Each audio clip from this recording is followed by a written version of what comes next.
Astaghfirullah. Bismillahirrahmanirrahim. Assalamualaikum warahmatullahi wabarakatuh. Alhamdulillah wassalatu wassalamu ala Rasulillah wa ala alihi wa sahbihi wa mawalah wa la hawla wa la quwata illa billahi wa ba'du. Alhamdulillah, segala puja dan puji hanya milik Allah Subhanahu wa taala. Salawat serta salam kita hadiahkan kepada Rasul kita Nabi besar Muhammad sallallahu alaihi wa ala alihi wasallam. Alhamdulillah juga di pagi hari ini, tepat di waktu yang sangat berkah dan disaksikan para malaikat, kita bisa melaksanakan salat yang merupakan salat wusta. Sebagian ulama mengatakan salat wusta itu salat asar dan salat subuh. Karena salat subuh itu berdiri sendiri, makanya dia tengah-tengah di antara salat siang dan salat malam. Maksudnya salat siang duhur dan asar, dan salat malam maghrib dan isya. Tengah-tengahnya itu subuh. Makanya Allah mengatakan hafidhu ala salawati was salatil wusta. Jaga oleh kalian 5 waktu salat, terutama salat wusta. Jadi ada yang mentafsirkan salat wusta itu artinya salat subuh. Siapa yang baik subuhnya, berarti dia akan bisa menjaga salat-salat yang lainnya.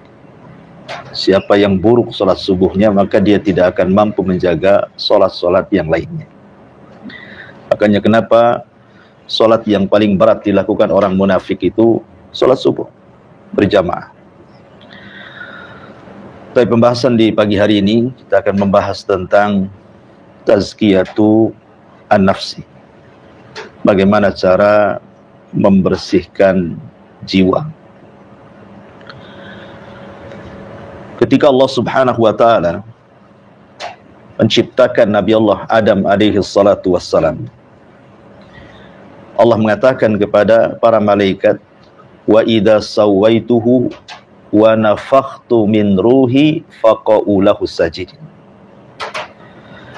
Apabila aku sudah menciptakan Adam dan semata-mata meniupkan ruh, maka sujudlah kalian.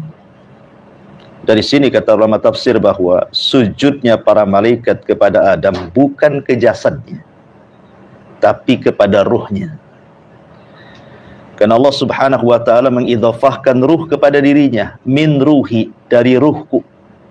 Setiap yang diidhafahkan kepada Allah pasti mulia. Ka'bah disebut Baitullah, rumah Allah. Berarti Ka'bah itu mulia karena dinasabkan kepada Allah. Mukjizat Nabi Saleh, naqatullah, untanya Allah. Unta banyak, tetapi karena unta Nabi Saleh dinasabkan kepada Allah, makanya menjadi mulia. Begitu juga ruhnya Adam dinasabkan kepada Allah, ruhi, ruhku kata Allah. Dari sini kata ulama tafsir bahwa malaikat sujud itu bukan kepada fisik Adam, tetapi karena memuliakan ruh yang dimasukkan ke dalam fisik Adam. Itu satu penafsiran. Penafsiran yang lain bahwa malaikat sujud itu maksudnya menjadikan Adam sebagai kiblat, sebagaimana kita salat ini menghadap kiblatnya ke Ka'bah, maka malaikat menjadikan Adam itu sebagai kiblatnya. Bukan sujud ibadah. Karena sujud ibadah tidak boleh diberikan kecuali kepada Allah Subhanahu wa ta'ala. Itu hanya sujud ta'dim saja, penghormatan. Tapi yang ingin saya katakan bahwa mulianya manusia bukan dilihat dari jasad, tapi dari ruh yang dimasukkan ke dalamnya. Ketika manusia kemudian bercampur antara ruh dan juga jasad, maka mulia dia, dihormati manusia. Tapi lihat ketika ruh dicabut dari jasad manusia, sudah tidak ada kemuliaan lagi. 3 hari dalam kuburan sudah jadi bangkai. Dan di sini menunjukkan bahwa ruh itu penting dalam jasad. Ruh itu penting, dan ini berkaitan dengan masalah jiwa manusia. Di dalam Al-Quranul Karim, Allah Subhanahu wa ta'ala membagi jiwa itu menjadi 3 bagian. Ada yang disebut dengan nafsul mutmainnah, jiwa yang tenang. Yang kedua ada yang disebut dengan nafsu ammaratim bisu, jiwa yang suka memerintahkan kepada keburukan. Dan ada juga dalam Al-Quran menyebutkan ada namanya nafsul lawamah, jiwa yang suka mencela. Yang pertama, jiwa yang disebut dengan mutmainnah tidak terjadi kecuali kepada seorang mukmin. Orang kafir tidak punya jiwa ini. Jiwa mutmainnah ini hanya diberikan kepada orang yang beriman. Kemudian yang kedua, jiwa yang memerintahkan kepada keburukan. Dan ini jiwanya orang kafir. Tentu pembahasan yang menarik adalah jiwa yang ketiga, lawamah. Karena jiwa lawamah ini bisa terjadi kepada kebaikan, bisa terjadi kepada keburukan. Artinya bisa mengantarkan kepada mutmainnah, atau lawamah ini bisa mengantar kepada amaratum bisu, memerintahkan kepada keburukan. Nanti kita jelaskan. Namun sebelum saya jelaskan jiwa-jiwa ini, kita tahu bahwa amalan hati itu jauh lebih penting dibandingkan amalan badan. Amalan hati itu bisa lebih penting dibandingkan amalan badan. Kenapa? Karena Rasul yang mengatakan, ala wa inna fil jasadi mudghah, idza saluhat saluhal jasadu kullu, wa idza fasadat fasadal jasadu kullu, ala wahiyal qalbu. Dalam jiwa manusia, dalam jasad manusia itu terdapat segumpal darah. Kalau dia baik-baik semua, kalau dia jahat-jahat semua. Kemudian Rasul mengatakan itulah hati. Menunjukkan hati itu yang menggerakkan semua badan. Makanya Imam Ibnul Qayyim mengatakan al-qalbu kal malik. Hati itu seperti raja. Adapun jawarih, anggota badan itu tentaranya. Jadi tentara mau mengarah kemana itu tergantung perintah rajanya. Kalau perintah rajanya baik, maka jasadnya akan baik sebagai tentaranya. Tapi kalau hatinya atau rajanya merintahkan kepada keburukan, secara otomatis tentara-tentaranya atau fisiknya juga akan memerintahkan kepada keburukan. Saya akan contohkan beberapa kisah sebelumnya, betapa pentingnya amalan hati. Abu Bakar Siddiq radhiyallahu anhu itu tidak dikenal dengan salatnya dan tidak pula dikenal dengan puasanya. Beda dengan Umar bin Khattab, itu dikenal dengan salatnya. Umar bin Khattab itu dikenal salatnya, sampai kedua matanya itu Umar itu memiliki garis hitam. Karena setiap malam dia menangis. Jadi seolah-olah air mata itu sudah ada jalurnya di matanya itu. Karena setiap malam. Ya. Atau umpamanya Amr ibn As, Abdullah ibn Amr ibn As itu dikenal puasanya. Tolhah dikenal dengan puasanya, dan begitu seterusnya. Artinya bahwa manusia itu terkadang dilebihkan oleh Allah Subhanahu wa ta'ala dari segi amal, sebagaimana Allah bedakan rizki-rizki, dilebihkan dari rizkinya masing-masing. Makanya saya teringat nasihat daripada Imam Malik. Imam Malik ini sempat dikritik ibadahnya. Oleh siapa? Oleh Abdullah ibn Abdul Aziz al-Umari. Abdullah ibn Abdul Aziz al-Umari ini memang ahli ibadah dia. Ibadah, solat malamnya, baca Qur'annya, qiyam puasanya, ibadahnya luar biasa. Makanya disebut al-abid, ya, ahli ibadah. Sementara Imam Malik itu dikenal keilmuannya. Ya, karena banyak meriwayatkan hadis Nabi SAW dan mengajarkan hadis Nabi. Sehingga karena sibuknya dia belajar dan banyak mengajarkan hadis Nabi SAW, sehingga kurang dari sholat sunnahnya, kurang dari puasa sunnahnya. Pokoknya yang sunnah-sunnah kurang. Abdullah ibn Abdul Aziz al-Umari ini menulis surat kepada Imam Malik, menasihati, ya, agar Imam Malik itu lebih rajin lagi, supaya sempurna keimamannya sebagai seorang ulama. Maka sebaiknya diperrajin lagi sholatnya, diperrajin lagi puasanya, maksudnya yang sunnah-sunnahnya. Tapi Imam Malik membalas suratnya. Membalas suratnya Abdullah ibn Abdul Aziz al-Umari ini. Apa isi suratnya Imam Malik itu? Kata Imam Malik, innallaha qasamal a'mal kama qasamal arzak. Wahai Abdullah Ibn Abdul Aziz Al-Umari, Allah itu sudah membagi-bagi amal seseorang sebagaimana Allah sudah membagi rizki seseorang. Ketika Allah memberikan rizki kepada seseorang, ada yang menjadi pilot, ada yang menjadi dokter, ada yang menjadi insinyur, ada menjadi orang kaya, pedagang, macam-macam rizki orang itu. Tidak sama rizki orang itu. Ada yang senang, ada yang susah, kan gitu. Lah sebagaimana juga Allah membagi amal juga sama. Ya.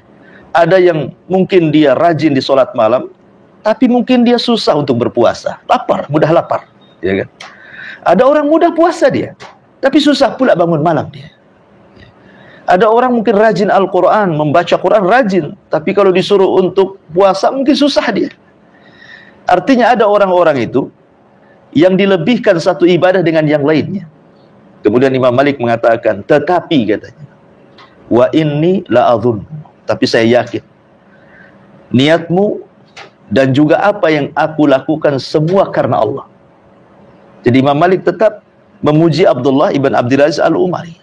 Ya. Dari perkataan Imam Malik rahimahullahu tadi sini, maka kita dilarang merendahkan orang lain. Tidak boleh. Ya. Kita tidak boleh merendahkan orang lain. Ya, terkadang ada contoh umpamanya, mungkin ada seorang ustaz lagi mengajar di hari Kamis, ya kan? Kemudian murid-muridnya berpuasa hari Kamis, ustaznya pula tak puasa. Nah, apa kemudian kita katakan ustaz ini gimana? Cerita tentang dorongan puasa hari Kamis, dia sendiri tak puasa umpamanya. Justru kedudukan ustaz dibandingkan murid-murid masih lebih mulia ustaz. Kenapa? Kata Imam Malik rahimahullah di ujung suratnya dia mengatakan, tapi saya yakin bahwa yang menebarkan ilmu jauh lebih banyak daripada yang menyibukkan dengan ibadah.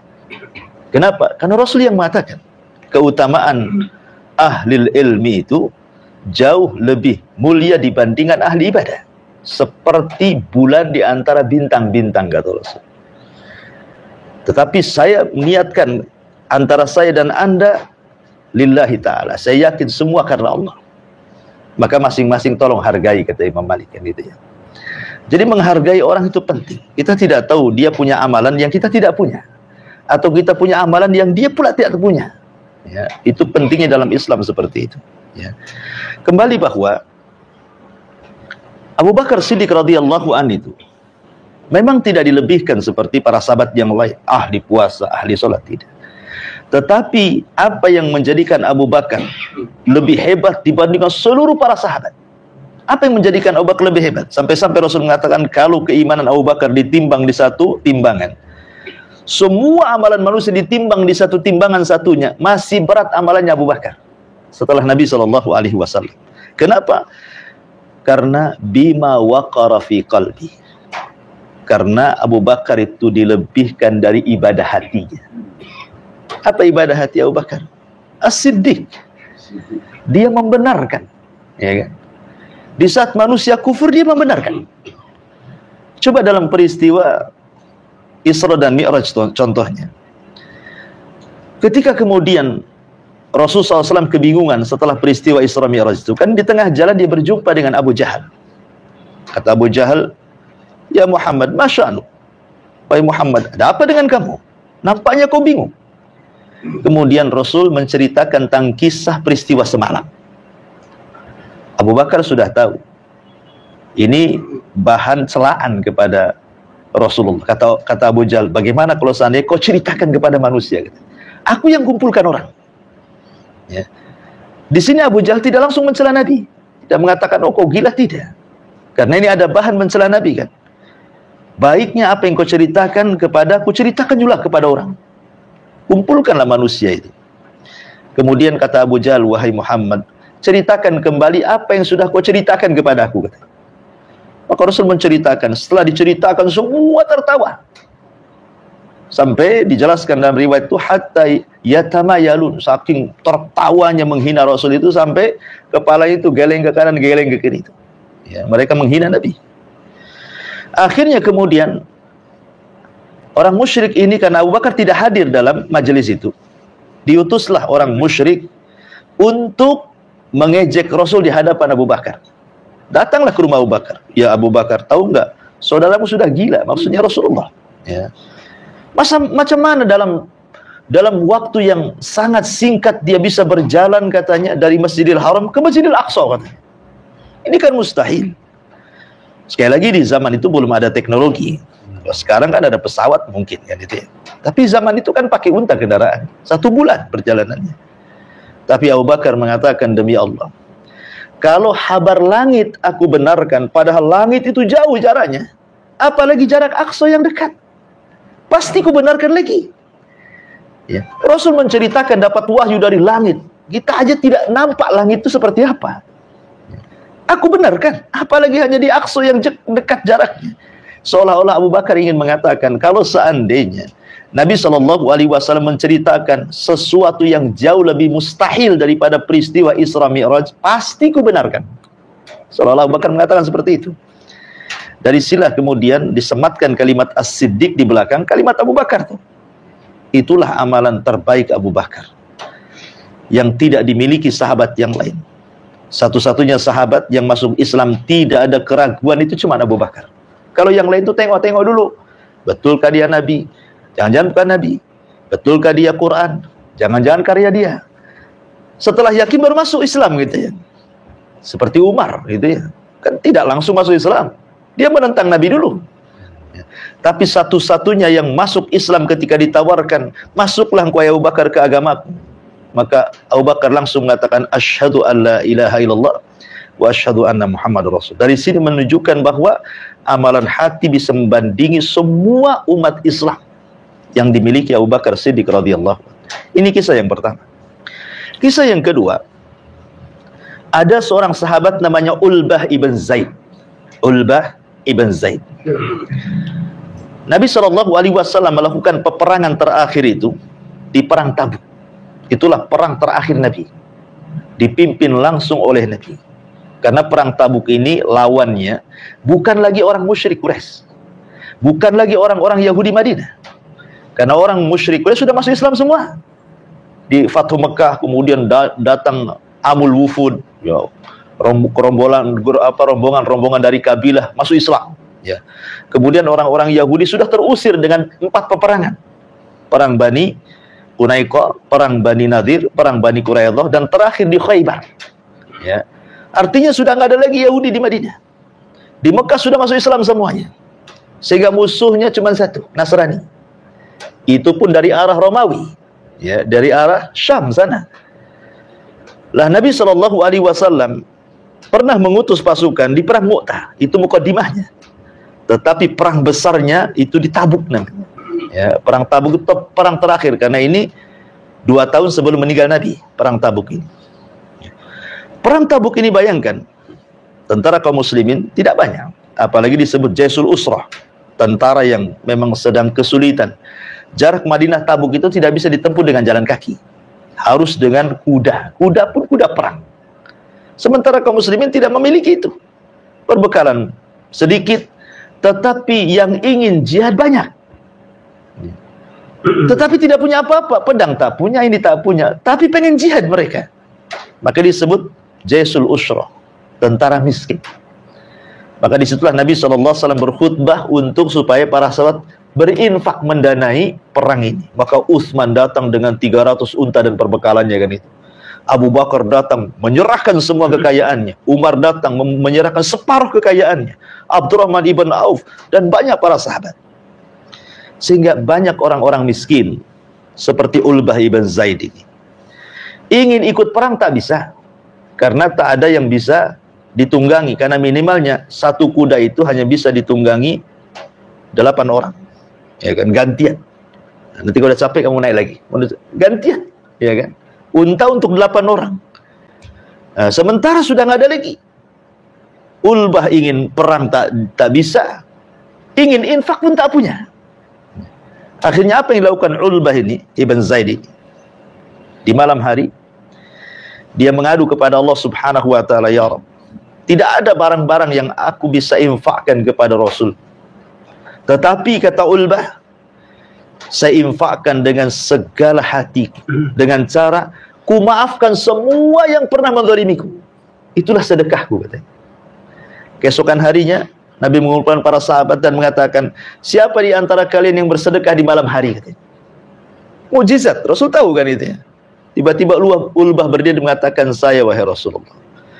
Maka Nabi SAW mengatakan, niat baikmu memaafkan setiap yang mendolimimu, itulah sedekahmu, katanya. Dari sini menunjukkan bahwa sedekah tidak mesti dalam bentuk harta kan itu. Memaafkan orang itu sudah sedekah. Dan itu amalan hati. Makanya suatu ketika Nabi SAW pernah duduk di Masjid Nabawi. Di tengah para sahabatnya, tiba-tiba kata Rasul, sebentar lagi dari pintu sebelah sana akan ada masuk rajulun min ahlil jannah, seorang laki-laki yang termasuk penduduk surga. Sahabat melirik kepada pintu itu, rupanya keluar laki-laki, ya, dengan menjinjing sandalnya, kemudian seolah-olah dia bekas wudu, kepalanya itu banyak air. Kemudian keesokan harinya Rasul ngomong begitu lagi, sebentar lagi keluar dari pintu itu seorang laki-laki yang termasuk penduduk surga. Rupanya keluar dia lagi. Sampai 3 hari berturut-turut. Ada seorang sahabat namanya Abdullah ibn Amr ibn As radhiyallahu anhu. Penasaran, ya. Kenapa 3 hari berturut-turut Rasul mengatakan orang ini termasuk penduduk surga? Apa sih amalannya? Itulah hebatnya para sahabat. Kalau Nabi SAW menghabar gembirakan kepada seorang termasuk ahli surga, maka sahabat pengen niru. Apa sih amalannya? Ya. Akhirnya kemudian sahabat ini pura-pura bermasalah dengan keluarganya, datang ke rumah orang ini bertamu. Dia ingin menginap 3 hari dengan alasan bahwa dia ada masalah. Bisa nggak saya numpang di rumahmu selama 3 hari? Sahabat mengizinkan. Jadi Abdullah ibn Amr ibn As ini memperhatikan apa sisi amalannya sebenarnya. Ternyata selama 3 hari diteliti, sholatnya biasa saja. Banyak sahabat yang lebih hebat sholatnya, ya, puasanya biasa saja, baca Qur'annya biasa saja, zikirnya biasa saja. Artinya tidak ada yang istimewa dari ibadahnya. Sempat kecewa nih Abdullah ibn Amr ibn As ini, rupanya nggak ada yang bisa dilihat dari ibadah. Akhirnya karena tidak ada satupun ibadah yang menonjol dari orang ini, dia kecewa dan hampir pulang. Tapi sebelum pulang dia mengatakan, sebenarnya saya menginap di rumahmu 3 hari itu karena Rasul pernah mengatakan kepadamu, kamu termasuk penduduk surga. Tapi saya lihat sholatmu biasa, zikirmu biasa, baca Quranmu biasa. Sebenarnya apa yang menonjol dari kamu? Lah orang ini pun heran gitu ya, karena dia tidak merasa Rasul bersabda kepada dia. Tetapi kemudian dia berpikir, oh boleh jadi. Dia mengatakan, setiap sebelum tidur dia mengatakan apa? Saya tidak pernah menaruh dendam kepada siapapun. Saya tidak pernah hasad kepada siapapun. Saya tidak pernah sakit hati kepada siapapun. Setiap mau tidur, saya bersihkan hati saya. Kata Abdullah ibn Amr, itu mungkin amalannya, katanya. Itulah mungkin amalannya. Sehingga engkau dikatakan oleh Rasul bahwa akan masuk dari pintu ini termasuk orang penduduk surga. Rupanya engkau, ya. Boleh jadi di amalannya. Senanglah Abdullah ibn Amr bin As ini mendapatkan apa yang dia cari. Ya. Lihat Nabi SAW mengatakan penyebab masuk surga karena apa? Karena membersihkan hatinya. Bukan amalan zahirnya kan, amalan hatinya. Ya, karena dia ibadahnya biasa-biasa saja. Makanya dari tadi kisah Imam Malik menjadi inspirasi bagi kita. Jangan remehkan orang lain. Boleh jadi dia punya amalan hati yang kita tidak punya. Ya, boleh jadi mungkin dia hanya yang wajib-wajib saja, mungkin hanya puasa Ramadan saja, sholat 5 waktu saja gitu ya, zakat saja, sedekah tidak, haji saja, umroh tidak umpamanya. Dia hanya mencukupkan yang wajib. Tapi dia punya amalan hati yang kita tidak tahu. Rupanya dia lebih mulia dibandingkan kita. Ya. Dari sini menunjukkan bahwa tazkiyatun nafsi itu, membersihkan jiwa itu sangat penting sekali. Ya. Dan tazkiyatun nafsi itu, membersihkan jiwa itu, namanya tazkiyah itu memiliki 2 makna kata ulama. Tazkiyah itu memiliki 2 makna. Yang pertama at-tathhir, yang kedua at-tanmiyah. Apa tathhir dan apa tanmiyah? Tathhir itu artinya membersihkan jiwa kita, badan kita dari semua maksiat dan dosa. Itu disebut tathhir namanya. Adapun tanmiyah, setelah kita bersihkan dosa dan maksiat, kita tanamkan akhlak. Ya. Makanya ada kalimat apa? Bersihkan dulu jiwa, baru tanamkan akhlak di dalam. Karena tidak mungkin akhlak tertanam kalau jiwanya kotor. Makanya banyak orang cerdas tidak diberikan kejernihan hati sehingga tidak berakhlak. Ibnu Taimiyah rahimahullah ta'ala mengatakan, utu zakah wala yu'tu zakah, katanya. Ada sebagian orang itu diberikan kecerdasan tapi tidak diberikan kejernihan hati. Ada orang cerdas itu akhlaknya nggak bagus, sombong dia kan begitu ya, merendahkan orang-orang yang mungkin ilmunya lebih rendah daripada dia. Dia berdebat hanya ingin menang-menangan dan begitu seterusnya. Makanya mengumpulkan zakah dan zakah itu penting, kecerdasan dan akhlak. Lihat ketika Rasul mengatakan, apabila ada seorang laki-laki hendak meminang putri kita, apa kata Rasulullah? Lihat dua perkara kan. Idza ja'akum man tardawna dinahu wa khuluquhu.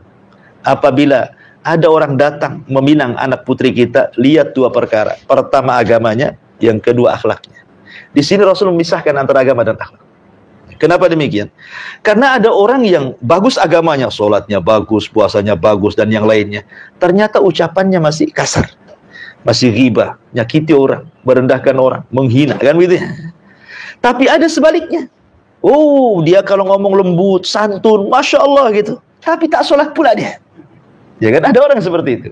Makanya ketika digabungkan antara rajin ibadah dengan akhlak, sempurnalah kita.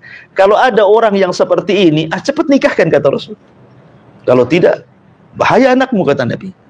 Ya. Dari sini menunjukkan bahwa penting yang mengakar pada sebuah pribadi seseorang itu dimulai daripada kejernihan hati. Kalau hatinya sudah jernih, pasti akan mempengaruhi badannya. Baik, masyarul muslimin yang dimuliakan Allah Azza wa Jalla, kembali kepada pembagian jiwa sebulan. Manusia ini dari atas kepala sampai kaki, kalau saya boleh bagi menjadi tiga. Dari leher ke atas itu ada akal, ya kan? Kemudian dari leher ke bawah sampai pertengahan sini dada sebelum perut itu ada hawa nafsu. Kemudian dari perut itulah ada syahwat. Ya, ada syahwat, hawa nafsu, akal. Itulah manusia. Ya. Saya ulangi, perut, syahwat, dada, hawa nafsu, otak, ada akal di sini. Sekarang kalau seandainya jiwa yang penuh dengan hawa nafsu ini bisa terkalahkan dengan syahwatnya, maka akan mempengaruhi akalnya, dia akan jahat. Ya. Tapi kalau akal kemudian mempengaruhi hawa nafsunya, dia bisa menekan syahwatnya, akan jadi baik dia. Makanya manusia itu punya 4 unsur dalam jiwa. Yang 2 positif, yang 2 negatif. Yang positif itu 1 akal, 2 malaikat. Yang negatif 1 hawa nafsu, kemudian syaitan, yang disebut dengan qarin. Setiap manusia itu punya qarin. Saya, Anda, siapapun. Hatta Nabi SAW punya qarin dari jin. Tapi dalam riwayat fa aslam, qarinnya Nabi itu aslam. Aslam ini memiliki 2 tafsir. Ada yang mengatakan masuk Islam, ada yang mengatakan tidak masuk Islam, tetapi tunduk. Dia tidak berani untuk memberikan was-was kepada jiwa Nabi. Tapi selain qarin Nabi, semua kafir. Tidak ada yang masuk Islam. Nggak ada. Makanya jangan didengar ucapan paranormal dukun yang mengatakan bekerja sama dengan qarin muslim. Mana ada qarin muslim? Qarin itu semua kafir. Ya. Itulah yang Allah katakan fa'alhamaha fujuraha wa taqwaha, gitu ya. Jadi ada yang mengilhamkan fujur, itulah qarin yang kafir. Ada yang mengilhamkan takwa, itulah malaikat qarin yang memerintahkan, memberikan was-was kepada kebaikan. Makanya manusia itu punya 2 penyakit yang sangat berbahaya. Penyakit dari syaitan dan penyakit dari dalam. Ya. Pertama, syaitan menghasilkan syubhat. Itulah kalau dikatakan syubhat berarti penyakit dari setan. Yang kedua, syahwat. Itu penyakit dari hawa nafsu. Dari sini menunjukkan bahwa manusia tersesat tidak mesti digoda setan. Karena dalam jiwa manusia itu sudah ada pendorong hal-hal kejahatan yang disebut dengan syahwat tadi. Dan lebih celakanya kalau seandainya syubhat dan syahwat ini berjumpa nih. Ini bahaya nih. Berarti menggabungkan dua penyakit kan, hawa nafsu dan juga syaitan. Makanya kenapa dalam Al-Quran itu ada surat namanya disebut Mu'awwidhataini. Dua surat perlindungan. Pertama Al-Falaq, ini cerita setan, ya. Kemudian An-Nas, cerita hawa nafsu. Dan hawa nafsu jauh lebih bahaya dibandingkan syaitan. Makanya kenapa dalam perlindungannya juga dibedakan. Kalau dalam Al-Falaq itu cuman satu nama Allah yang disebut. Qul a'udzu birabbil falaq. Satu kan? Rabb falaq. Ya. Tapi dalam surah An-Nas itu 3. Ya. Rabbun nas, Rabb manusia. Ilahin nas, ilahnya manusia. Kemudian Malikin nas, rajanya manusia. 3 nama Allah sebut. Untuk berlindung kepada satu perkara. Dari was-was yang ditimbulkan hawa nafsu kan. Tapi Al-Falaq itu satu nama Allah kita berlindung untuk berapa? 3 perkara. Semua dari luar, dari syaitan. Ghasik, malam hari. Kenapa disebut malam hari itu kita berlindung malam? Karena malam hari itu kekuatan syaitan itu memuncak. Maksiat lebih banyak dilakukan di malam hari. Siang ada, tetapi malam lebih menguat.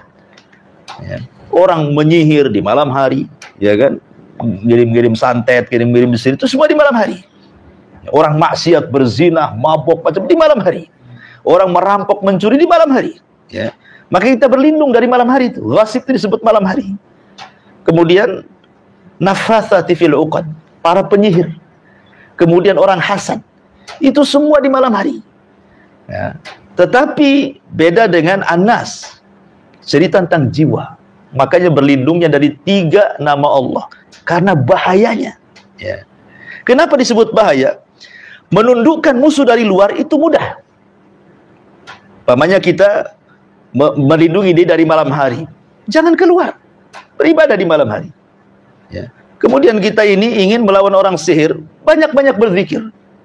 Melawan orang hasad, tinggal berdoa kepada Allah. Tapi melawan hawa nafsu, macam mana caranya?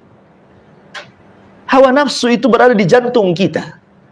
Apakah kita datang ke hospital kemudian minta dok tolong keluarkan jantung saya biar tak ada hawa nafsu? Matilah kita. Kan itu ya.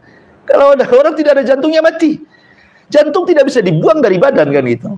Lalu bagaimana caranya membuang hawa nafsu dalam jantung kita? Hawa nafsu tidak dibuang, hanya bisa ditekan. Makanya Rasul mengatakan orang yang kuat itu bukan orang yang ahli gulat, bukan orang yang ahli kelahi, bukan. Orang yang kuat itu ma yamliku nafsah, orang yang bisa menekan hawa nafsu. Ya. Jadi saya ulangi, kalau dalam jiwa manusia itu ada akal, hawa nafsu dan syahwat. Syahwat menguasai hawa nafsunya, habis akal kita. Tapi kalau akal menguasai hawa nafsunya, maka syahwat akan mereda. Jadilah dia orang baik. Lah jiwa yang tenang itu jiwa yang bisa melawan hawa nafsu, dan itu tidak dimiliki oleh seorang kafir, hanya mukmin saja. Makanya panggilan saat meninggal dunia, ya ayyatuhan nafsul mutmainnah, wahai jiwa yang tenang. Ya. Tenang di sini maksudnya apa? Imam Ibnul Qayyim rahimahullahu taala dalam kitabnya Madarijus Salikin dia mengatakan, "Malam yadkhulil jannah fid dunya, lam yadkhulil jannah fil akhirah." Siapa yang tidak masuk surga di dunia, maka dia tidak akan masuk surga di akhirat. Syarat masuk surga di akhirat itu harus masuk surga di dunia dulu. Ya. Imam Ibnul Qayyim ditanya, apa ini maksud surga dunia ini? Yang mensyaratkan orang masuk surga akhirat harus masuk surga dunia itu. Kata Imam Ibnul Qayyim, surga dunia itu artinya itminanul qalbi. Ketika hati kita tenang. Tenang dari apa? Pertama dari kesyirikan. Jangan melakukan kesyirikan, karena syirik ini yang mengotori hati. Yang kedua dari bid'ah, karena bid'ah ini mengotori hati. Kemudian yang ketiga dari zikir, karena zikir ini bisa menghilangkan kelalaian. Kemudian yang keempat, pasrah dengan syariat, karena pasrah dengan syariat itu bisa menentang hawa nafsu. Kemudian dari maksiat, karena dari ketaatan, karena ketaatan itu bisa menghilangkan maksiat. 5 perkara disebutkan. Kalau orang bisa menjauhi syirik, menjauhi bid'ah, senantiasa berzikir, senantiasa tunduk patuh dengan syariat, kemudian menjauhi maksiat dan dengan ketaatan, itulah surga dunia. Ya, ini surga dunia. Kalau orang bisa masuk surga ini, dipastikan dia masuk surga akhirat. Ya, itulah perkataan maksudnya, siapa yang tidak masuk surga dunia, dia tidak akan masuk surga akhirat. Ya. Kemudian yang kedua, ada namanya ammaratun bisu. Ammarah itu artinya memerintahkan keburukan terus. Dia nggak ada kebaikannya. Ya. Tetapi ada nafsu yang luar biasa yang disebut dengan lawamah. Inilah nafsu yang ada pada semua orang. Mu'minuhum wa kafiruhum. Mukmin kafirnya ada. Nafsu lawamah ini.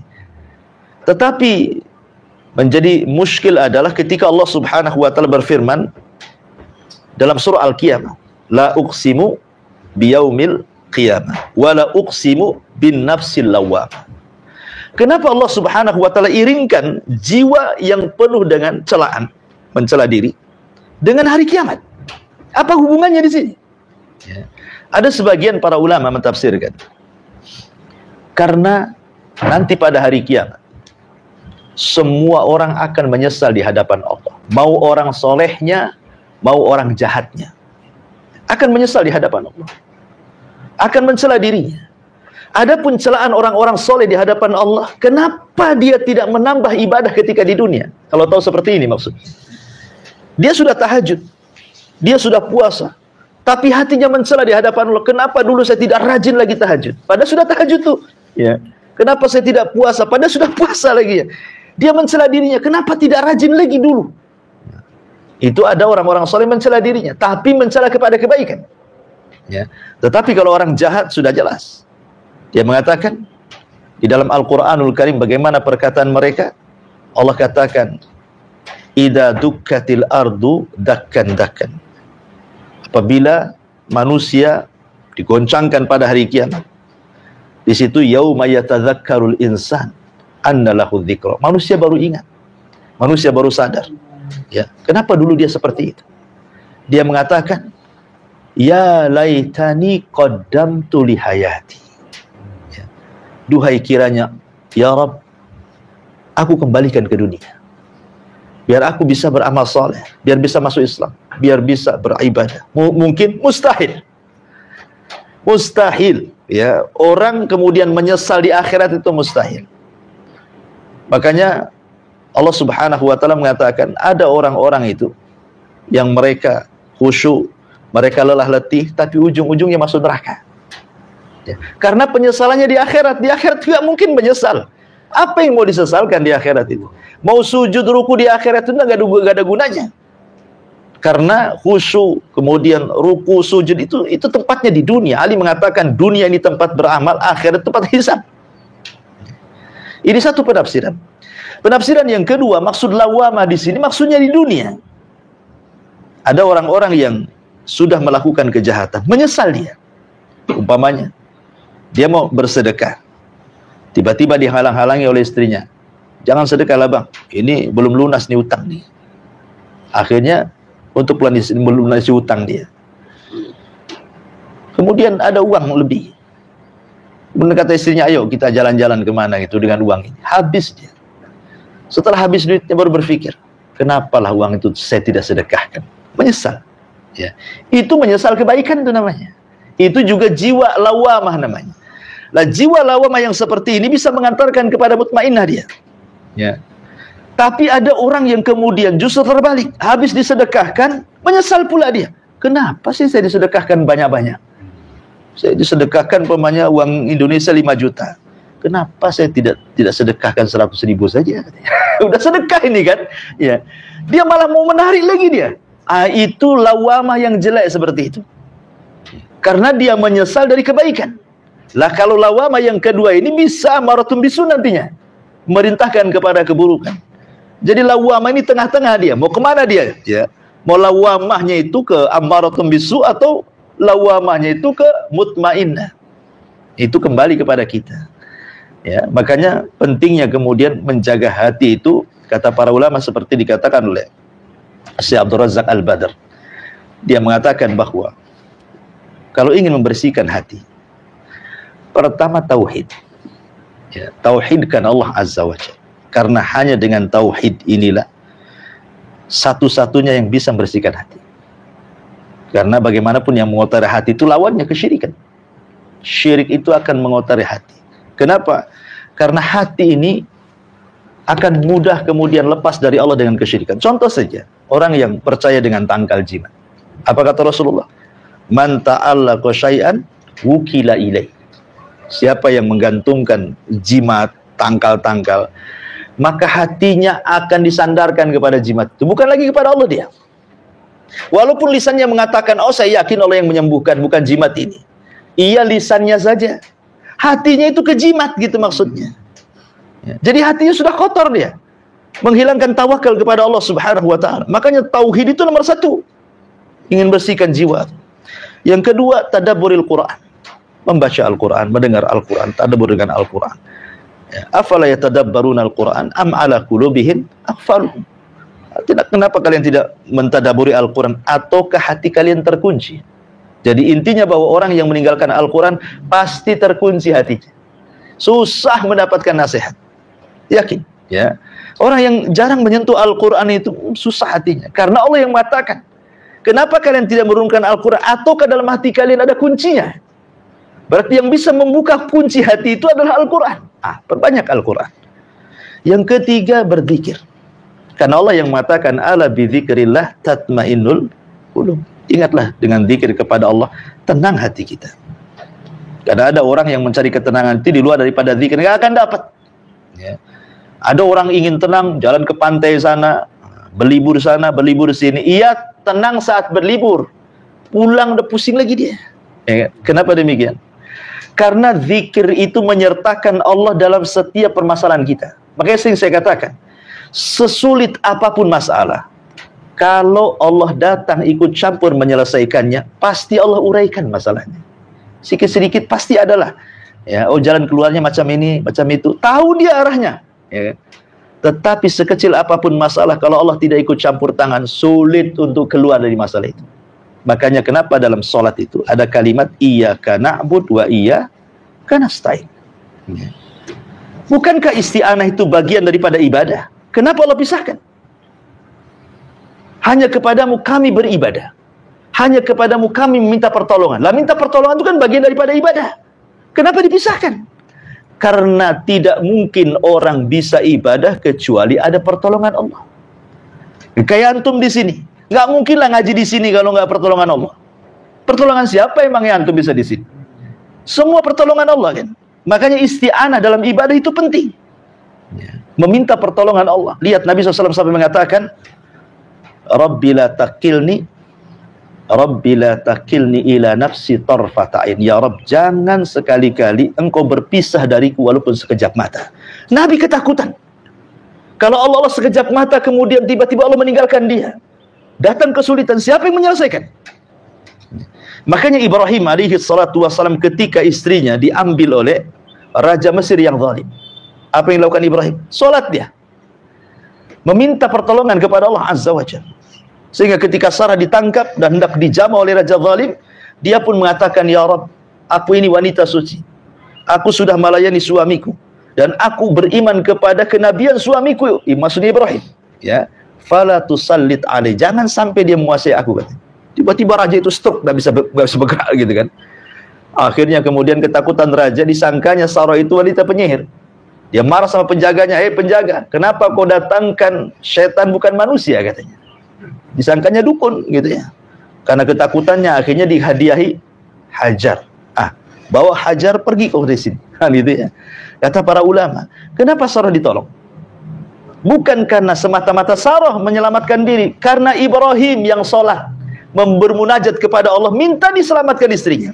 Dari sini kata Nabi SAW, kalau ada permasalahan sholat, ya, karena sholat itu isinya zikir, mengingat Allah Azza wa Jalla. Sholat 2 rakaat, ambil wudhu 1 rakaat, berdoa. Nanti Allah akan kasih itu. Ya, minimalnya jernih dulu hatilah. Baru nanti kemudian cari, nanti bisa diurai masalah itu. Yakin, yang mendatangkan masalah itu Allah, Allah juga yang menghilangkan masalah ya. Kan Allah yang memberikan masalah. Siapa lagi yang memberikan masalah? Ya wasilahnya mungkin orang. Tetapi Allah yang mengirimkan masalah itu. Makanya minta kepada Allah supaya diuraikan masalah. Ya. Kemudian juga yang keempat kata beliau, berusaha untuk tahliyah wa tahliyah. Ada ha pakai dengan kho ya. Kalau pertama tahliyah pakai ha, yang kedua tahliyah pakai kho dulu, baru tahliyah pakai ha. Artinya tahliyah mengosongkan badan, pikiran, hati dari akhlak-akhlak yang buruk, masukkan akhlak yang baik. Kita tahu rukun Islam itu semua bicara akhlak. Rukun Islam itu bicara akhlak semuanya. Syahadat, sholat, zakat, puasa, haji, ini bicara akhlak. Syahadat sudah jelas. Kalau orang masuk Islam, ada akhlak Islam. Ya. Kemudian sholat. Inna sholata tanha anil fahsya'i wal munkar, kan? Sholat itu mencegah perbuatan keji dan mungkar, akhlak. Ya. Kemudian apa lagi? Zakat. Allah mengatakan, khudh min amwalihim shadaqatan tutahhiruhum wa tuzakkihim biha. Ambil sedekah dari orang kaya mereka. Untuk apa? Membersihkan jiwa. Akhlak. Ya. Kemudian puasa. Kata Nabi SAW, malam yada qawla zur wal amala bihi falillahi an yada'a ta'amahu wa syarabahu. Falaysa lillahi hajatun fi an yada'a ta'amahu wa syarabahu. Orang yang belum bisa meninggalkan ucapan yang buruk, perbuatan yang mungkar, maka Allah gak akan terima menahan lapar dan dahaganya. Artinya konsekuensi puasa itu harus bisa menahan lisan, ya, harus bisa menahan perbuatan. Itu akhlak puasa itu. Haji, Rasul mengatakan, ya, faman hajjal baita fala rafasa wala fusuqa wala jidala fil hajj. Maka haji yang baik itu ketika tidak rafas. Rafas itu mengeluarkan kalimat-kalimat yang kotor, kan itu ya. Artinya haji juga akhlak. Sebenarnya rukun Islam itu mulai dari sholat, zakat, puasa, haji, dan yang pertama syahadat, itu melahirkan akhlak semuanya. Ya, makanya heran kalau ada orang sholat kok masih tidak berakhlak gitu ya. Berarti jangan salahkan sholatnya. Boleh jadi dia belum benar sholatnya, kan itu ya. Atau belum benar puasanya, atau belum benar zakatnya, atau belum benar hajinya. Pada Rasul mengatakan al-hajjul mabrur laisa lahul jaza illal jannah, kan itu ya. Haji yang mabrur itu tidak akan dapat balasan kecuali surga. Intinya bahwa secara umum ibadah dan amal soleh itu bisa membersihkan jiwa. Wallahu alam. Ini ya, pembahasan masalah hati ini lebar luas, sampai Imam Ibnul Qayyim itu punya kitab berjilid-jilid, kan itu ya, masalah hati ini. Jadi memang nggak bisa satu pertemuan, tapi nggak apa-apa lah, penting sudah ada gambarannya. Tapi kita buat tanya jawab saja, silahkan kita buat tanya jawab, mungkin ada yang keluar dari tema. Tadi kita menyatakan yang di malam hari syaitannya kekuasaan mengucap, apa dalilnya tadi? Tadi Allah mengatakan min syarri ghasiqin idza waqab. Ghasik ini ada beberapa penafsiran para ulama. Kenapa syaitan menguat di malam hari? Ya. Pertama, ghasik itu dimaknai purnama, bulan purnama. Aisyah radhiyallahu anha pernah dikatakan oleh Rasul, ista'idzi bil qamar. Wahai Aisyah, berlindunglah dari bulan. Maksudnya bulan purnama.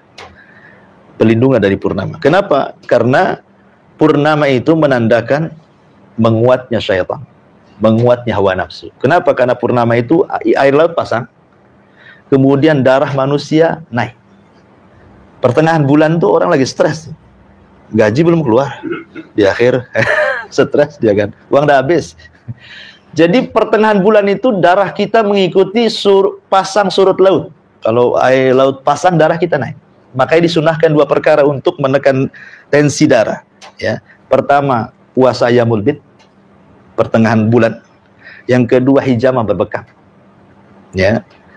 Kenapa kemudian disyariatkan di pertengahan bulan dua ibadah ini? Tadi karena darah naik, hawa nafsu naik, setan masuk. Ya. Bekam mengusir setan, karena setan masuk dari jalan darah kan. Hawa nafsu ditekan dengan puasa. Itulah kenapa ada ibadah dua di pertengahan bulan itu. Itu untuk menekan itu. Bekam mengambil setan. Setan masuk dari jalan darah kan. Puasa bisa menekan hawa nafsu. Ini satu penafsiran. Penafsiran yang kedua, ghasik itu artinya malam. Ya. Malam gelap gulita. Waktu setan itu di malam hari, dari ba'da isya sampai sepertiga malam akhir, itu namanya waktu setan. Karena sepertiga malam akhir itu sudah bukan waktu setan, itu waktu malaikat. Ya, Allah turun ke langit dunia di sepertiga malam akhir kan, kemudian menawarkan siapa yang berdoa aku kabulkan, siapa yang minta aku kasih, siapa yang beristighfar aku ampuni. Nah, Berarti setan itu akan berusaha menggoda anak Adam itu mulai ba'da isya sampai 2/3 malam. Bagaimana supaya jangan tidur, bagaimana supaya dia begadang, bagaimana supaya dia kuliner, apa. Akhirnya apa? Ketika ngantuk-ngantuknya itu udah harusnya itu waktunya tahajud kan? Ngantuk dia. Dibuatnya dia tidak ibadah di 1/3 malam akhir sampai merembet ke subuh. Subuh-subuh akhirnya malas dia karena kurang tidur malamnya kan. Itu disebut waktu setan. Ya, waktu setan itu ya waktu malam. Makanya kenapa dalam Islam itu kenapa ditentukan wan nahari siang itu dijadikan harakah, bekerja, malam dijadikan tempat istirahat kan. Nah, tapi kebanyakan orang sekarang kan dibalik gitu kan ya. Ya profesinya mungkin ada yang malam, ada yang siang kan. Ya, tapi jangan seperti itu terus. Sebab secara kesehatan pun tak bagus. Makanya kenapa tidur Nabi SAW itu diatur dalam Islam. Kalau makan Rasul tidak diatur jam-jamnya. Ya, Rasul tidak secara detail makannya Rasul. Tapi tidurnya Rasul itu diatur. Jelas tidurnya Rasul itu. Rasul itu kalau sehari tidur berapa kali? 3 kali. Pertama disebutkan dalam surah Al-Muzammil. Qumil lail kum. Wahai Rasul berdiri, ya ayyuhal muzammil. Wahai orang yang berselimut kan itu. Ya ayyuhal muzammil qumil laila illa qalila nisfahu awinqus minhu aw zid alaihi, kan itu ya. Jadi tidurnya Rasul itu pertama nisfahu. Nisfahu itu separuh malam tidur, separuh malam bangun, ya. Atau terkadang Rasul zid alaihi. Ditambah lagi 2/3 tidur, 2/3 malam tidur, 1/3-nya bangun. Itu tidur Nabi itu. Ya, pertama tidur Nabi itu separuh malam, separuhnya malam dihidupkan untuk qiyamul lail, atau 2/3 malam tidur, 1/3 malamnya dihidupkan. Itu berdasarkan surah Al-Muzammil. Ya. Kemudian tidurnya Rasul nanti selepas tahajud sebelum subuh, sebelum qomat, antara adzan dan iqamat, Rasul tidur lagi yang disebut dengan ittija. Nah, bukan tidur betulan, tidak, hanya merebahkan. Ya, merebahkan ke lambung kanan. Menunggu qomat. Ya, karena kata Nabi SAW, falyuqidu naimuha, hendaklah yang tidur yang tidak sholat malam bangunkan, ya, dan hendaklah beristirahat bagi yang sholat, kata Nabi. Jadi yang sholat suruh istirahat menjelang subuh, yang tertidur tidak sholat tolong bangunkan. Dari sini menunjukkan bahwa tidurnya seorang mukmin itu selambat-lambatnya adzan pertama. Selambat-lambatnya adzan pertama, seorang mukmin itu sudah bangun sebelum datang adzan kedua. Ya. Ini tidur yang kedua, tapi bukan tidur betulan, hanya merebahkan saja. Kemudian ada di siang hari disebut kailulah namanya. Kailulah itu menjelang duhur. Ya, menjelang duhur kira-kira ya 20 menit atau 15 menit menjelang duhur. Ini pun bukan tidur betulan, tidak. Ya, hanya mungkin kalau di kantor mungkin ya di kursi ya berebah begini, atau di meja begini, atau mungkin terlentang sebentar. Dan ini dalam penelitian barat kan, saya pernah baca artikel itu. Kalau orang yang terbiasa sebelum duhur beristirahat, walaupun tidak tidur betulan, hanya menghilangkan lelah, itu jarang terkena stroke orang seperti ini. Tapi kita katakan mau barat neliti nggak neliti, pasti amalan Nabi itu ada manfaatnya. Nggak mungkin nggak ada manfaat. Nggak perlu kita nunggu orang barat meneliti. Ya kita samina wa ta'na saja selesai. Ya selesai, samina wa ta'na.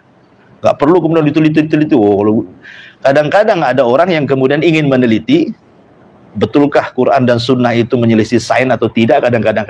Kita nggak perlu diteliti lagi. Kalau itu memang Al-Quran dan itu sahih sunnah Nabi, pasti setiap perintah ada manfaatnya, pasti setiap larangan ada madaratnya. Nah, gitulah itu kaidah singkatnya. Nah, ini masalah tidur, Nabi itu betul-betul ketat gitu. Kalau masalah makan tidak kan? Rasul tidak ada makan sekian kali ini harus dimakan, tidak ada. Ya, yang jelas makanan yang halal, kemudian zatnya juga halal, dicari dari yang halal, itu saja. Nabi SAW hanya supaya yang dimasukkan berkah. Kembali kepada ghasik tadi. Jadi kenapa kemudian malam hari itu menguat setan itu? Karena Nabi Musa alaihi salatu wassalam ketika ditantang oleh Fir'aun untuk berperang melawan dukun-dukun Fir'aun, Nabi Musa meminta waktu apa? Duha. Kita bertarung di waktu duha, katanya Nabi Musa. Nabi Musa tidak mau di malam hari. Dari sini istimbatnya kata ulama, kenapa Musa minta waktu duha bukan malam hari? Karena kekuatan sihir menguat. Ya. Jadi tidak mau ada risiko dia kan begitu. Diambil di waktu duha. Makanya menguat, dan secara fakta di lapangan juga begitu, kejahatan di malam hari itu menguatkan gitu ya. Coba maling, rampok di malam hari. Di siang hari mikirlah, apalagi banyak CCTV sekarang. Kemudian orang yang berzina, klub-klub malam, judi, semua di malam hari. Semua di malam hari, kejahatan ini. Termasuk hewan-hewan buas di malam hari keluar. Dia tidak tidur. Nah, itu memang penelitian seperti itu. Makanya kenapa Rasul Allah Subhanahu wa taala memerintahkan kita untuk memperbanyak membaca muawwidhataini sebelum tidur kan, dijadikan ruqyah. Kita baca qul a'udzu birabbin nas, qul a'udzu birabbil falaq, qul huwallahu ahad.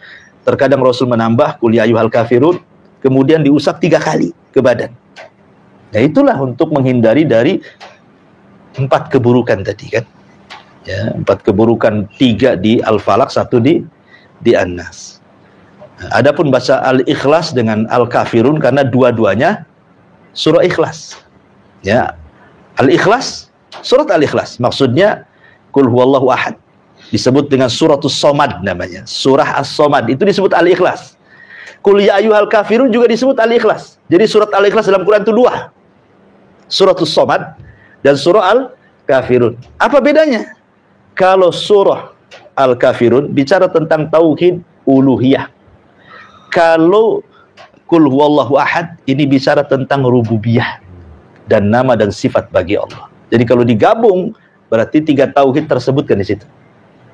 Ya, bisa dipahami ya. Kalau Qul ya ayyuhal kafirun ini bicara tentang tauhid uluhiyah, tentang masalah beribadah ini.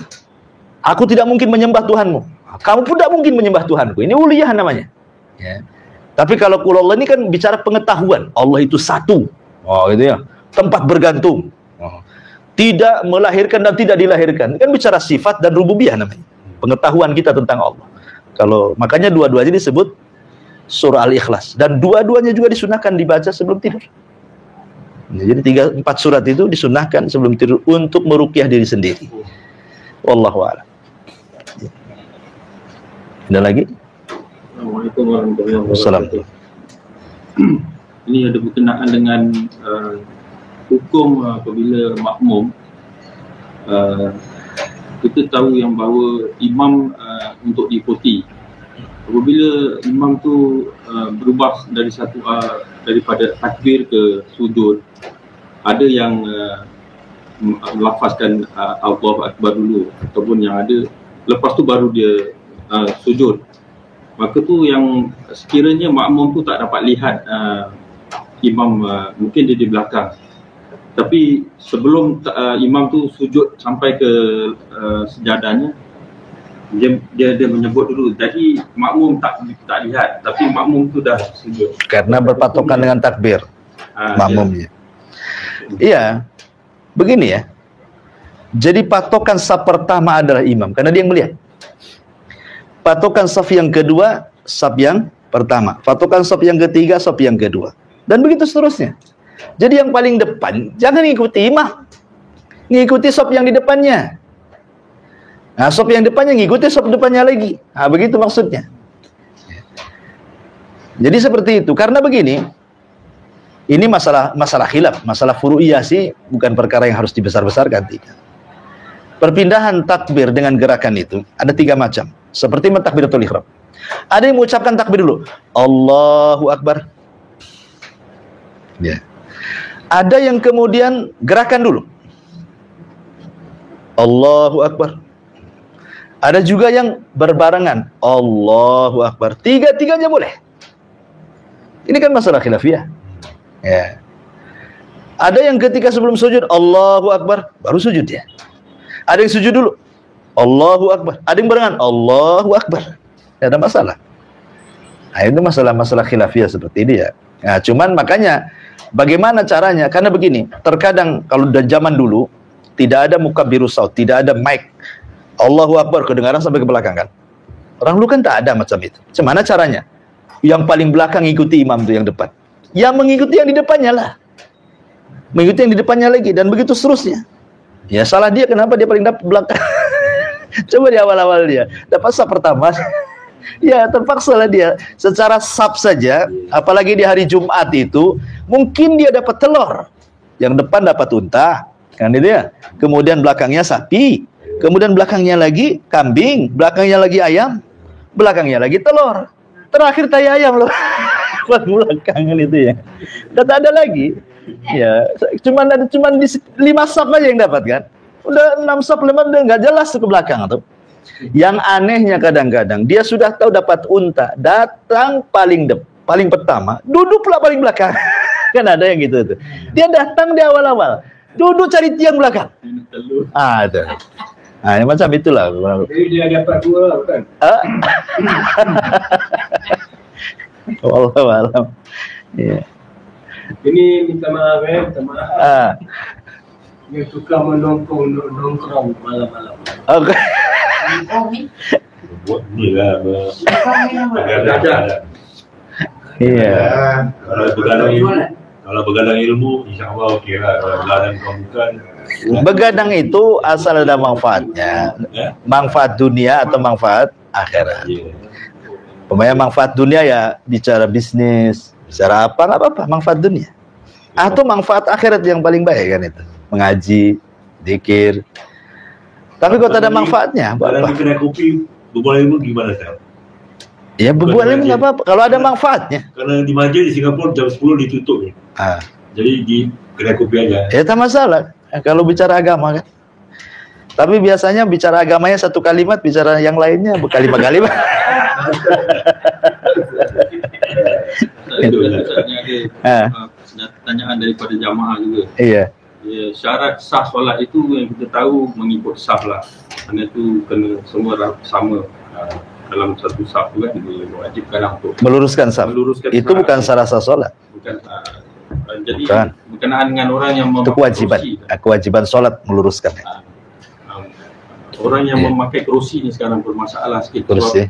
Ada pendapat katanya kerusi ni harus diletak di belakang agar bila waktu dia berdiri sama safnya.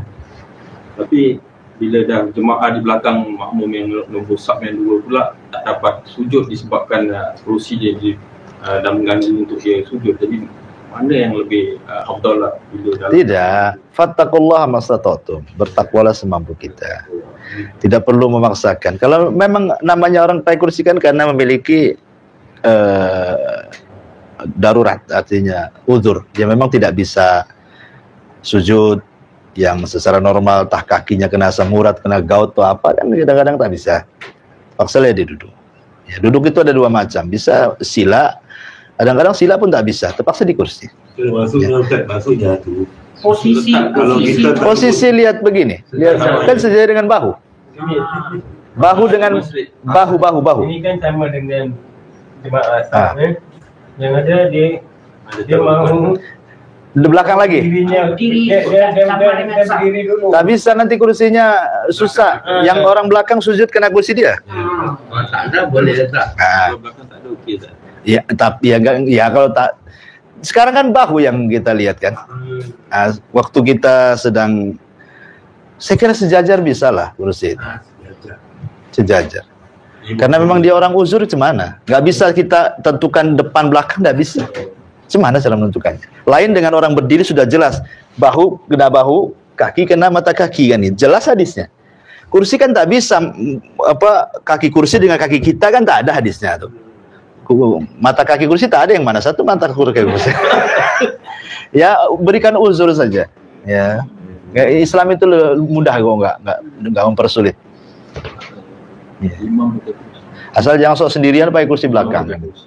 Ya Ustaz, ini satu. Boleh. Imam memakai kursi, makmum ikut. Imam duduk, makmum diri. Imam pakai kursi, imam Ini Tapi makmum tak pakai kursi. Ini dah berlaku tak? Jadi Iya. ya ini dia ada khilaf. Ulama mengatakan masalah ini. Lihat, kalau memang imam itu memang lagi sakit, sebenarnya dia itu bisa berdiri, cuman karena sakit dia pakai kursi. Lain dengan permanen dia sakit. Kan itu ya. Ada 2 hukum di sini ya. Ada yang permanen dia sakit, dia tidak bisa berdiri pakai kursi saja. Ada yang sebenarnya dia sakit, ya, cuman pas kebetulan sakit, kalau sehat tak gitu. Nabi SAW itu ketika di masa sakitnya, pernah dia sakit, dia duduk, tiba-tiba sahabat berdiri. Kemudian selepas sholat Rasul menegur, kenapa kalian tidak duduk? Apa kalian akan seperti orang-orang raja-raja Persia dan Romawi yang menghormati raja yang seperti itu? Kalau imam duduk, duduklah kalian, kata Nabi ya. Artinya kan innama ju'ilal imam liyutamma bihi, jadikan imam untuk diikuti ya. Tapi lihat Rasul itu kan hanya temporary bahasa kitanya, kan tidak terus-terusan. Memang kebetulan lagi sakit, tidak bisa berdiri kan ya. Tapi kalau seandainya sakit permanen, sebaiknya gantilah. Masa harus, nanti syariatnya susah nanti kan untuk prakteknya kan. Jadi Tapi ada juga yang mengatakan kalau dia bisa berdiri, berdiri dulu kemudian duduk. Jadi awal takbirnya dia berdiri, baru kemudian duduk kalau dia nggak sanggup. Jemaahnya gimana, Ustaz? Apa? Lihat, makanya kalau imamnya di awalnya berdiri, makmumnya berdiri. Umpamanya kursi, imamnya nih berdiri, awalnya kan berdiri nih, Allahu Akbar, kemudian duduk. Itu kan di awal dengan berdiri kan, makmum tak berdiri. Tapi kalau imam dari awal dia duduk, ya duduklah. Semua duduk. Iya. Ya. Makanya lihat, dia awal sholatnya posisinya gimana dia itu? Berdiri kan duduk imam tuh. Jadi lepas tu kedua dia duduk, makmum harus berdiri. Iya. Kalau awal imamnya dia berdiri. Ya. Tapi kalau dari awal dia duduk, ya tetap duduk, ikut duduk semua. Apa tadi? Tak, kalau first imam berdiri, sekali langkah kedua imam duduk, kedua tu. Langkah kedua duduk lah. Tak tahan dia kan? Tak tahan lah, dia tak naik lah. Duduk, makmum. Ayo, tetap berdiri. Makmum tetap berdiri. Iya. Karena dia diawali sudah berdiri. Karena dia ada uzur saja. Tapi kalau dari awal dia duduk, makmum itu duduk semua. Iya, karena hadisnya imam diikuti dari awal kan. Innama ju'ila liman liyutamma bihi. Tapi kalau dia permanen duduk, sebaiknya ganti. Ganti, masa nggak ada lagi yang imam itu sakit lah kan, kasihan. Iya.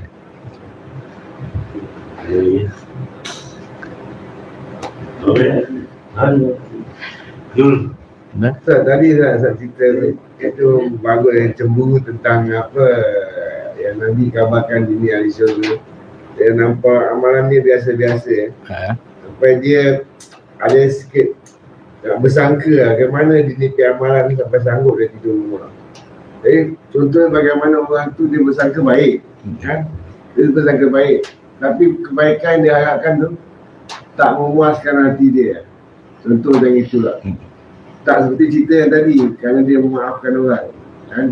Jadi sebenarnya dia bersangka baik, tapi kebaikan yang dia nak mengharapkan tak apa yang dia tak dapat. Tak dapat itu. Pertanyaannya? Ya, pertanyaannya itu, bagaimana orang yang bersikap berbeza sikap hati yang dia suka buruk sangka kan, atau membaik sangka, tapi sangkaan dia tu tak mencapai apa yang dia harapkan. Iya. Ya, asal seorang mukmin kan harus berbaik sangka, itu asalnya. Tidak boleh kita berburuk sangka. Karena begini ya, umpamanya kita punya tetangga, seorang perempuan, dia pakaiannya buka aurat, keluar malam, subuh pulang. Kita tidak boleh mengatakan dia pezina, walaupun nampak seperti itu, ya kan? Karena kita tidak melihat dia pekerjaan apa di luar kan. Cuma dia keluar buka aurat, pulang. Ya walaupun secara otomatis, kerjaan apa lagi lah Ustaz, pasti dia berzina. Tidak bisa, itu prasangka. Nah, itu prasangka, itu tak boleh.